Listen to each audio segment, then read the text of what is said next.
One Crazy Summer, Chapter 26. I Birthed a Nation. I didn't care what Big Ma said about scrubbing like a gal from a one-cow town near Prattville, Alabama. Only turpentine could wipe away the black and red ink that had seeped into the linoleum floor tiles. I wiped up all the ink I could before we went to bed that night. Everything else, the paper, the metal letters, and the mess the police made, would have to wait until we woke up. The day had been just too long. When I pushed the kitchen door open in the morning, the room didn't look any better. Streams of sunlight shot through Cecil's cheap curtains and pointed out, "Delphine, you got a whole lot of work to do. A lot, girl." I was set to do it.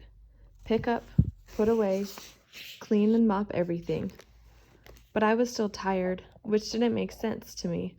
I had slept even longer than usual.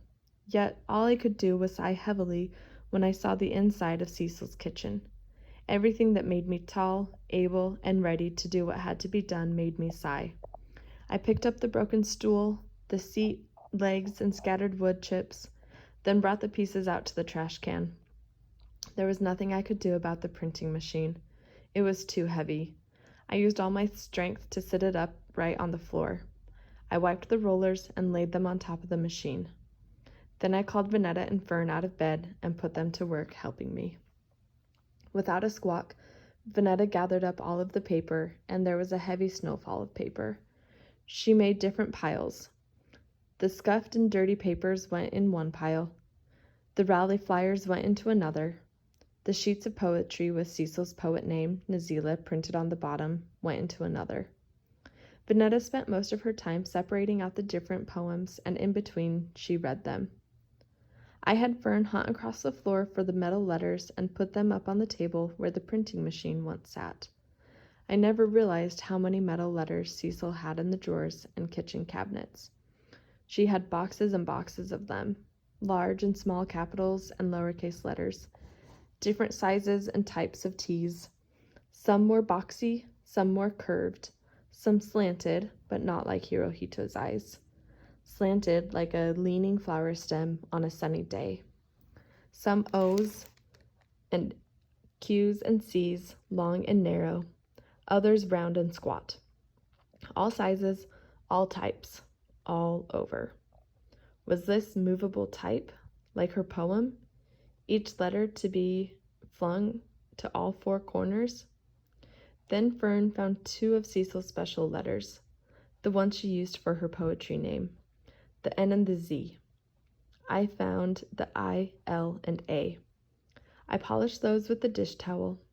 These were a special type, tall and curved, hooks on the end, the Z coiled back to strike like a snake. In all her collection, these were the only letters of this kind.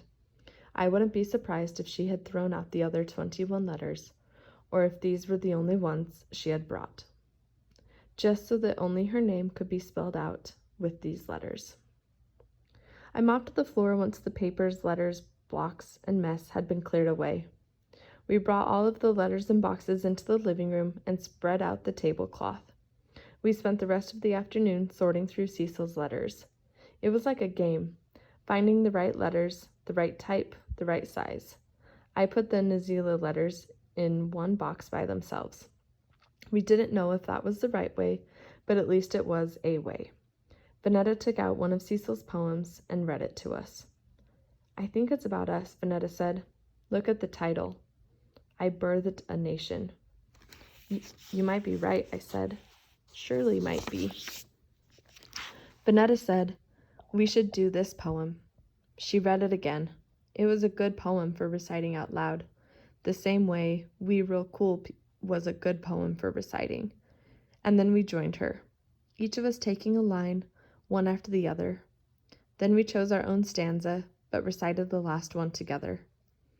We decided Cecil's poem was, in a way, like Dry Your Eyes. We decided that it was about Mother Africa losing her children like Cecil had lost us. I didn't remind my sisters that Cecil had left us. Then there was a knock on the door, and we froze. We remembered we were in Cecil's green stucco house where the Black Panthers had come, and the police had come, and Cecil had been arrested, and we were supposed to be the Clark sisters down the street, not Cecil's daughters reciting her poems in her house. We became like spies. I mouthed, "Be quiet," and hoped whoever was at the door would go away. They knocked again. I put my finger to my lips.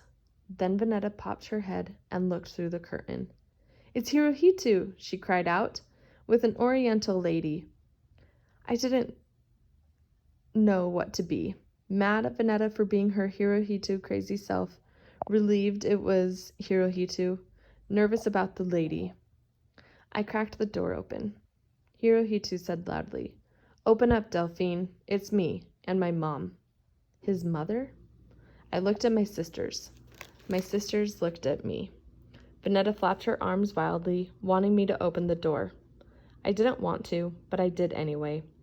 Hirohito's mother was holding a pan with tinfoil over it. Then I felt rude and stupid. "Hello," I said. "You can come in, but my mother isn't home." I had never said that to anyone before. My mother, in a real way. Venetta and Fern were all smiles. I closed the door quickly after they stepped inside. "I know your mother isn't home, Delphine," Hirohito's mother said. "I know." "She'll be home soon," I said. "Maybe tomorrow." The truth was, I didn't know anything about Cecil and why they had taken her or how long she would be gone. "Look, my mom made this food, and I'm hungry. Let's eat."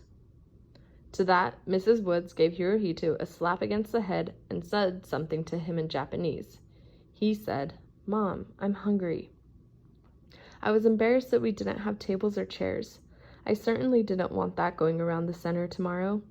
We had been laughed at enough for one summer. But Hirohito's mother didn't blink once when I said, "We always eat on the floor."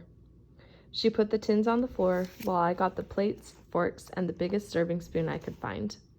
Venetta and Fern just giggled and kept asking Hirohito to say something in Japanese. He rolled his eyes. We sat down and ate fried pork chops, rice, and string beans. I wanted to eat nicely like Mrs. Woods ate, but I ate hungrily like Cecil. Hirohito ate hungrily also. He scooped more rice and string beans onto his plate, and seeing that I was nearly done, he scooped more rice and string beans onto mine. I couldn't look up at him. I just ate. Mrs. Woods said, "We know the same things. We have to stick together."